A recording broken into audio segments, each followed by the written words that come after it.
Hello, everyone, and welcome to another BSides Orlando pre-show. I am Ian Meyer, and I am here to talk to you about a bunch of stuff that is coming up at BSides Orlando on November 6th and 7th. 6th for workshops. The 7th, it's going to be all virtual, and tickets are on sale now. Now, we are doing a lot of really cool new stuff, and we're really excited for a lot of the things that we have going on. We've got a virtual lockpick village where we're working with other teams around how we make that happen so you can do that from home. We've got all kinds of things coming up that basically we're really excited about. And one of the things that we are incredibly excited about is to talk about the Choose Your Own Adventure being run by our friend Bryson Bort, who I'm going to bring into the live stream right now. And we're going to have a chat about what he does in his company and everything that he's bringing to BSides Orlando. So welcome, everyone. Mr. Bryson Bort, the InfoSec unicorn himself. How are you tonight, sir? Every day is a holiday, Ian. Every day. I love the whole look. I feel like we're about to enter into the like an extension of the Dark Pact. It's very ominous. I assume people know the Dark Pact with you by now. I don't know that they do, but I'll actually hold it up. So I'll hold up the other side. So just real quick here, I've got my business cards. And my phone number's on there. If you saw it, it's not a big deal. But on the back, on my business cards, there is, when you get it, and I stole this from Steve Martin, and one of the things you can select about our meeting to remember is a dark pact. So swore a dark oath from which our pact cannot be broken. So I think Bryson was the first one to actually choose Dark Pact. I did. We got a picture immortalizing the Dark Pact forever. That's right. And I was trying to look like terrified by it, and you've got this big smile, and I think it worked out perfectly because I'm like, what have I entered into? And you're like, I've got your soul. So one of the things here is, you do a ton of stuff, and you're one of the co-founders for the ICS Village. You came, I believe you were one of the co-founders for Grim Cyber as well. Are you still involved with Grim Cyber? Or? I founded Grim. You founded Grim, that's right. And then the big thing right now that you've got going on is Scythe. You're the CEO and co-founder of Scythe. So what I'd like is for folks that maybe are listening to this now or listening to it later, tell us a little bit about Scythe and how you came up with it and what it does, because I know, but we want to hear it from you. So the name clearly is a spinoff from Grim. Grim, people, Scythe, product. And it was a consulting engagement we had with a Fortune 50 4 years ago. And their problem that they had was they had built a world-class security organization. And I don't say that lightly. The investment, the leadership attention, and you all know who it is, because something really big happened to them, and that's why they did it. But the important thing here is they built this amazing organization. And in 2016, they reached this challenge of, once you get to the end of the rainbow, how do you get better? Being compliant, being well-tested, and having all of these internal capabilities does not prevent you from getting hacked. So how do you start to get to that next level? And they came to Grim and asked us to build them a one-off tool to do a very particular edge case that they wanted. And I realized when they came to me that they had effectively defined a product market need, because the amount of effort it would take for a company like that to go through the procurement, to go to an independent consulting organization to build something custom is extraordinary. And so I went back to them and I said, hey, I'm not going to build like this. I'm going to build you something that allows you to infinitely do that. Let me keep the IP, and then I'm going to invest my own money into trying to make it better. And so we spent a couple of years doing that. And what we ended up with is Scythe, which spun out and is just about 2 years old. And what Scythe is basically a framework of Legos to recreate any malware that could ever exist on the planet. And that can be pre or post deployment, any permutation of what you could do post access. Nice. So my terrible mixture of Midwestern accent and growing up in in the South ruins the word for me. But so I'm going to make sure I get it right. So one of the other things I found fascinating about it, because when I learned about it was at Wild West Hackin' Fest, and I loved that you had these pieces that all plugged in together. And you've also done a marketplace where people can go through and build those other pieces. Can you? And I love that it's engaging community and whatnot. So what is that like? How does somebody get engaged with that? Yeah, so we describe it as Legos because if you could imagine, like I said, any malware that you could build, there's really two axes for it. It has to talk and it has to do things. And we made that modular, and then we share our software development kit, which means any client, any consultant, or any individual researcher can take that SDK, build their own discrete module, and then just like Legos, it works with everything else. So you now have this exponentially scalable capability group from that. And so the marketplace is just an easy way for folks to share, or if they want to resell them. We're not trying to make money on it because the value proposition from us is this is a safe way to give back to the community and drive offensive research. And we're trying to facilitate that so that the researchers can benefit, the end clients can benefit. Hopefully, if this all plays out, this will be like the second version of where vulnerability disclosure and bug bounties took off and everybody got really excited.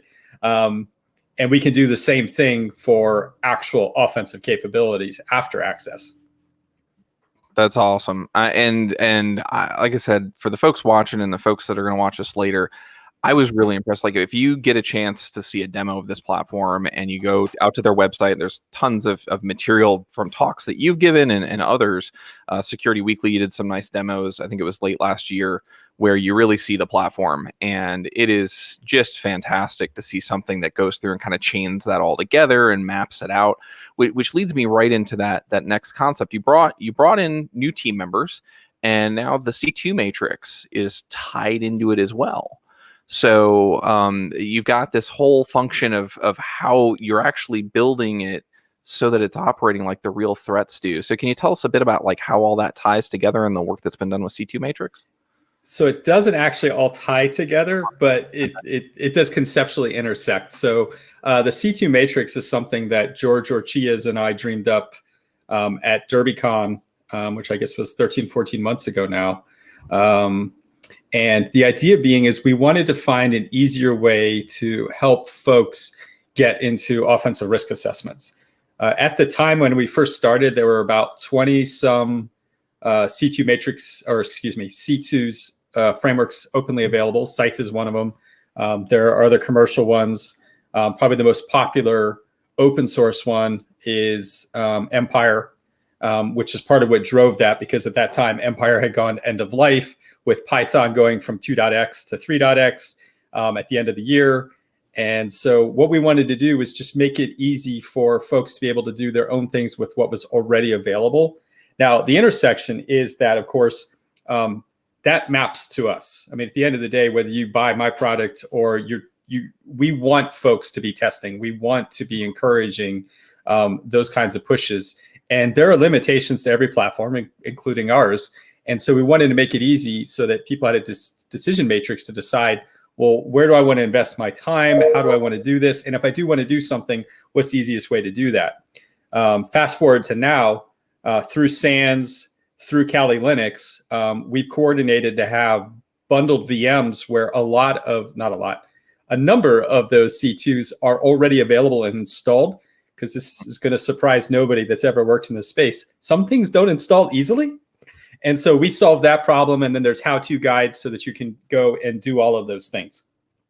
Nice. No, and you know what? Yeah, it's why I need you. It's why I need you around, because it's the dark pack just ruins me. What I meant to say was the MITRE ATT&CK framework. So went through, and that's all integrated in. So that is so for those that aren't familiar with the MITRE ATT&CK framework, definitely go and look it up. But they've built all of those pieces in, so you can kind of pick and choose. I want this and that, and plug it in and launch this piece of malware, so we can see how far we get. Yeah, let me jump on that. So MITRE ATT&CK, to help explain to folks, is a common vernacular to how to describe attacks. There's the phases of an attack, from access, what I'm going to do inside, to different techniques. And they just came up with the encyclopedic way to describe it. So I think of it as a periodic table.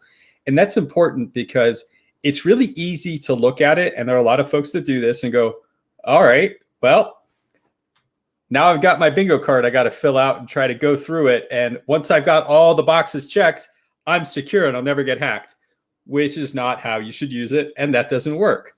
The other problem that we have is with that approach, there are products that are out there that do that exact same thing. They're like, look, we come up with things for all of this. If you just run these checklists, I'll give you a percentage and you all feel good. And that's really hard to say no to, because it feels really good to be like, I got a 91%. That's an A-. Let's magnet it to the fridge and feel good about our company's security. And where I'm going with that is that since it describes an attack, attacks are state-based. If you think about when an attack happens in real life, whether that's red team or whether that is an actual attacker, they're going through those phases because they're iterating to accomplish certain goals. If I'm going in, I'm stealing credentials. What credentials I steal, where I steal them, where I am, what I'm able to do affects the state of what I can do. There's no checklist that allows you to do that and gives you that insight into security. And that's really important because while the checklists can give you a level of understanding to tune your detection, they can't measure response. So we don't actually know how well you see things and can respond to tie to those detections in a real attack. Very cool. So let me take that down there. So like I said, I've been a fan of the demos that I've seen and whatnot, even if I can't always say it right because of my absolutely terrible English language. But let's talk about the more mythical part, the unicorn part and the mythical part, and this choose your own adventure. So you're going to be bringing this to BSides Orlando. You've done it at a couple places now. We chatted a little bit about it, but why don't you fill people in? What can they expect out of this choose your own adventure that you run? So correct me if I'm wrong. I think I signed up to do 2 different sessions for the 2 different choose your own adventures I've created. Correct? You did. Okay. Yeah, you did. Yeah. So and very much appreciated. So let's start with the fantastical one, since we're going with mythical beasts. So it's choose your own adventure like you remember when you were younger. And it is a fantastical setting, complete with lots of industry jokes and references. And you set off on a great adventure with multiple decisions. That was co-authored with Kellen Benson. And hopefully Kellen will join me because he plays the most amazing hobgoblin. And then the other choose your own adventure I created, this was inspired from a similar one that Tim Malcolmvetter had created a couple of years ago. And then we collaborated with him and adapted it to an arcade game. So it's a text arcade game.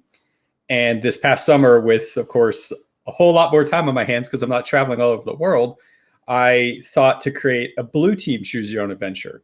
And so the blue team choose your own adventure is currently in version 2, numerous playtesting and growth. And what happens is it's a Friday afternoon and ransomware strikes. You're now in the middle of an incident, and it covers everything from corporate communications and politics to technically what should you do at different phases to be able to figure out what's happening, do it properly, and it's a lot of fun. So the way that both of those are run is they are group adventures. So it's a common cast. All the audience can join. I narrate the story, and then we do polling. So whenever you come up to a decision point, the whole group votes on what you're going to do. And then based on that group vote, that's what changes the story. And it's been fun having done this a number of times because there have been points where repeat people have come back and tried to figure out the fringe cases of where the choose your own adventure might go. That's awesome. So, and I love it because I think you and I have talked about, I do kind of the advanced cubicles and compromises thing for Wildest Hackin' Fest, but you do it in a much more kind of narrative format. And what do people need to know if they come into? Can they be a beginner? Do they have to have some background? What do they need to know to play? You do not need to be a technical practitioner. That's the advantage of the choose your own adventure format. Is it's like a tabletop exercise, but because the choices are limited and presented to you, you don't have to be like, well, I don't know what I would do, because you only have these choices to pick from. So it has to be one of those. Regardless of what happens, it always engenders a fantastic conversation on folks going like, well, see, this is my experience with that. And you know what? That is absolutely the way I felt like this. Or they bring their own biases to the table. So from the beginner to the expert, there is something from everyone in it. Nice. So you talked a little bit about the storylines, and you mentioned it's a game as well. You did one where you said Mr. Malcolm Vetter he worked on it. But how's this going to be run? Is it going to be in Discord? Is it going to be how does it work? So we haven't negotiated the logistics yet, but I will assume I let the note in for Zoom. I thought you were going to use your Zoom. Yeah, I'm probably going to use Zoom. I have polling already built in Zoom, so everybody just join Zoom, and then as we get to the decision points during the narration, group votes, action happens. So that'll be through a Zoom call to be published. Perfect. And that's exactly what we're gonna do. Yeah, no, we had talked a little bit about you using your Zoom meeting, so perfect. And what we're gonna do for those listening that want to join in, you go get your tickets, you get signed up, and we're gonna be putting up in the next probably like in the next 24 hours, once people get a chance to watch the video and we get a chance to tweet it out a little bit. There'll be an addition in there for when and where and whatnot. And we'll, Bryson, you and I will talk, and we'll get that plugged into Eventbrite, and you can just go grab your ticket and join in, and we'll create a Discord channel for people to hang out in before things start, and then we can put them in the Zoom meeting, and they can all join in and hang out. How big a crowd have you had before? Like, is there a maximum that you feel like is the right size or wrong size? No maximum. Nice. Okay, so everyone jump in. It can be a whole horde of orcs and all kinds of stuff. Cool. So they don't need to bring anything. They just show up for a good time. They get a nice story. They get to learn about incident response and blue team, and maybe we can get Kellen to show up and play a hobgoblin. That's fantastic. He's a great guy too. Yeah. So two different choose your own adventures. One that's completely fictional, just made up. Have a good time. The last one I did actually at Wild West Hackin' Fest, it was toward the tail end of the conference, and we all just finished, and we were on the second run, we were all just hanging out, and everyone was like, and we started drinking, and everyone was like, this is what it used to be like. And then the blue team one is very educational. So, cool. No CPEs. I haven't gotten that far yet, but you will definitely get your money's worth. Absolutely. Yeah, right. Yeah. So no, that's excellent. So again, I mean, I really can't thank you enough for doing that. The way this came about, for those that are listening, is I'm sitting around as often the team gets used to with BSides Orlando, and I see something and I've got a glass or two of bourbon in me, and I'm like, I'm gonna text him.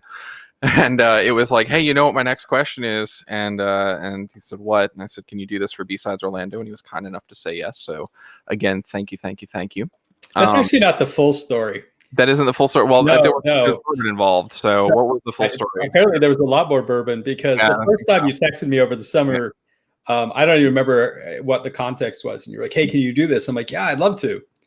And then I followed up with you like a couple of months later. I'm like, am I doing that?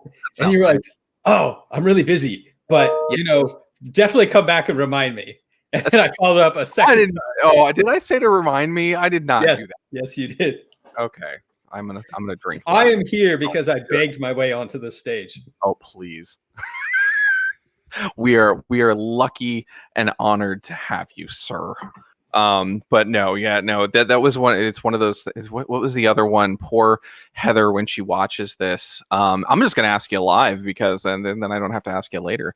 One of the things that we wanted to do was put the Scythe logo on the shirts for no fee, no charge. This is in kind for your donation, just to get your company name out there a little bit more. So we're gonna put it under the community, and if I get the approval from the CEO and founder, then Heather can't yell at me, our graphic designer, and she'll hit me. No. So the answer is yes. I mean, I don't know why I'd say no to that. I'm so used to working with multi-billion-dollar companies that it's like, hey, they're going to do this thing for free, and they're like, no, we don't. No, we don't want. It for We have donated our design a couple of times to Hackers for Charity. So we know how popular the design is, and we wanted good things to come out of it. We have had one enterprising individual create an SEO badge, and he reached out and he's just like, "Hey, do you mind if I sell these?" And I'm like, "Dude, go for it. Like, I don't care. Like, as long as you're not like subverting it."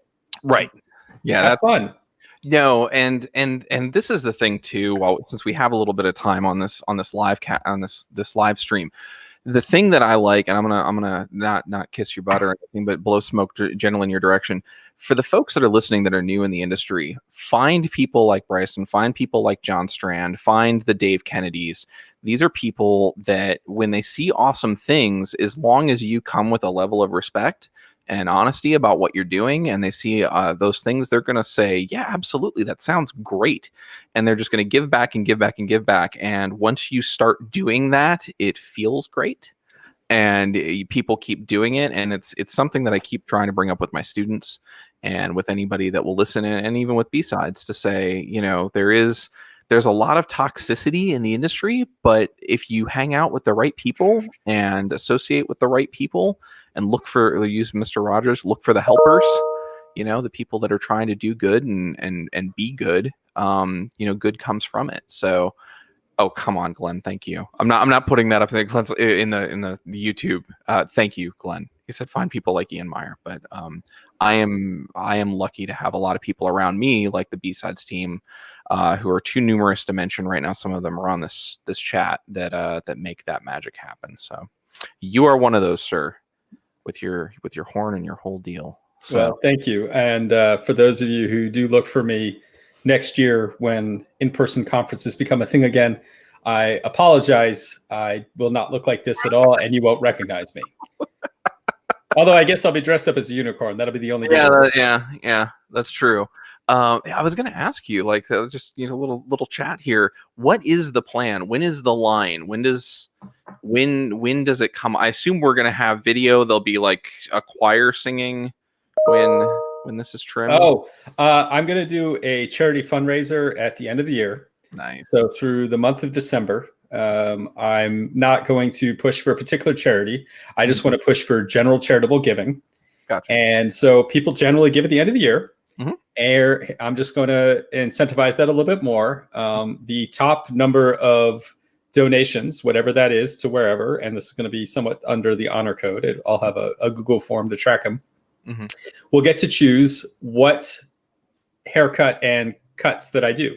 So if they're different characters or different looks or different whatevers you want me to do, I will do it. I will post it all to bring in 2021 in a positive, changing, and hopefully funny light. I had not heard that yet. I don't know if you'd shared that with I have not been. I haven't broadcast it yet. People keep being surprised because my normal look is a bit GQ, and so you're a very fashionable man. The homeless guy. I can't tell you. I've had a number of calls because we don't meet people in person anymore. Right. And so I'll be on a Zoom call, and you get in like a little early sometimes. And this has happened several times where whoever I'm supposed to meeting is on the other side, and I'm like, hey, and they're just kind of like, they just ignore me, and I'm like, okay, because they just figured I'm just some random dude at Scythe, like who, what, screw him. And the meeting starts, and then it's like, that's Bryson, and they're like, oh, and I'm like, all right, you know what, really? Yeah. Okay. You don't look anything like your picture, and I'm like, and that's why you ignored me. That's cool. Oh, that's a rough way to start the meeting, but no, that's funny. There's all kinds of people to talk about that with like social engineering, where you go through and they don't think you go to a car lot and you could be able to put $100,000 down on a car, but you don't show up like that. You show up after mowing the lawn and see who pays attention to you and tries to get you the best deal to close it, instead of, cut me the check and I'll get my commission. Absolutely. No, that's wild. No, so now whenever you're ready to do that, definitely let us know because we'll tweet it out with the BSides accounts and share it out any way that we can.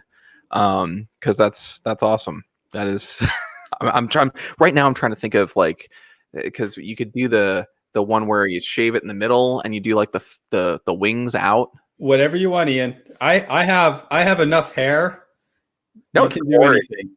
It's absolutely glorious. So this is why the latest meme has been I've been Cyber Moses for the past couple of weeks. So if you go on Twitter, you'll see a lot of my Cyber Moses tweets and jokes. I'm trying to graduate to Gandalf. I feel like I just need a little bit more and I can pull Gandalf. More, but you got. I mean, Gandalf goes through some stages, though. Are you ready to go like Gandalf the Gray? You're gonna go straight. I think I'm gray. I think I'm just Gandalf the Gray at the moment. Got it. Okay. That's I think that's the bar I can hit. Then the charity, which will kick off in December. Mm-hmm. And yeah, that's it. Awesome. Okay. When you do that, we will definitely start steering people in that direction because that is a really cool thing to do, and it's definitely fun. I'm looking forward to seeing what people end up with because I guess you'd have to do it in order. If you go like, oh, top 1, 2, and 3, and it's like, okay, I'm going to do this one. How long are you going to keep each one? Just a photo and then do it and then go to the next one? We'll see. Okay. I don't know. This is my first time doing this. So, like pretty much everything in my life, I'm going to make it up as I go. Have you ever done grown this at all? Like, did you know what it was going to look like when you started? No, I've never grown like a real beard before. That's so. I love how you're just like, okay, we're gonna let it go, and then suddenly this you've got this. Yeah, and it just became a thing. I had no idea. I've never done it before. That's awesome. All right, so we're right near the top of this 30 minutes. So again, thank you so much for joining, for taking the time. I know you're super busy, but you are one of the nicest, most giving people in the industry, and it's just a pleasure to talk to you any given time of day. So for everyone, thank you. Everyone check out Scythe, check out the Marketplace, check out the C2 Matrix, check out a Miter Attack, and definitely check out getting tickets for BSides Orlando so you can get signed up for the Choose Your Own Adventure. So Bryson, thank you for being here. Thank you for taking the time, and you have a great night, man. I'm going to add 2 more things. Oh, till please. We have time. Yes. Yeah. Check out in mid-November the Purple Team Summit. So this is not our event. We're just helping put it on. Mm-hmm. So we coordinated that with Sands. And so if you've ever wanted to learn about purple teaming or you've done it yourself and you want to speak and share that, we're going to have an executive and a technical track. So that's a community event that we're putting on completely free. And then the next one is December 30th. So Purple Team Summit, I think, is November 13th. And then December 30th, and we deliberately picked a dead week when normally there's no conferences. And that's going to be the 3rd GrimCon. And so what I think is special about GrimCon is we're looking for folks who've never given a talk before. We will provide you a coach weeks before you even have to get to the talk. They'll help you with your research. They'll help you put together your talk and presentation. And then they'll help you with your presentation skills. We believe that security is only as good as the diversity of talent and voices that are brought to it. So that's the whole point of an entire track of folks who've never spoken before. And we would love to have you come and join us or be a coach if you're more experienced. So that's December 30th, GrimCon. Nice. And is that up on your website? Yeah, I just dumped. That's on Grim's website. It's on Grim's website. I'm looking for the 3rd one now. I put the Purple Team Summit. It's up on the screen right now. So definitely check that out. And then the GrimCon Summit, I will try and find the link to it here in a second. But yes, absolutely. I've attended the GrimCon, I think 2, and it was actually just a pile of fun. So definitely check those out. So again, thank you, sir, for your time. Thank you for everything you do. The GrimCon, the Purple Team Summit. My team is going to go check out the Purple Team Summit because I sent them the link and said, go check this out. So again, you have a great night, sir. Enjoy that drink. Enjoy your mythical unicorn bestialarness, and you have a good one. All right. So everybody, That was Bryson Bort of Scythe and many other things, talking to you about what his company does and what he's going to be doing for BSides Orlando. Don't forget, again, tickets are on sale now. You can get them on Eventbrite, and you can go to bsidesorlando.org. So with that said, again, my name is Ian Meyer. Please join us on November 6th and 7th. Lots of great workshops, lots of great talks. So for everyone, thank you for hanging out and have a great night.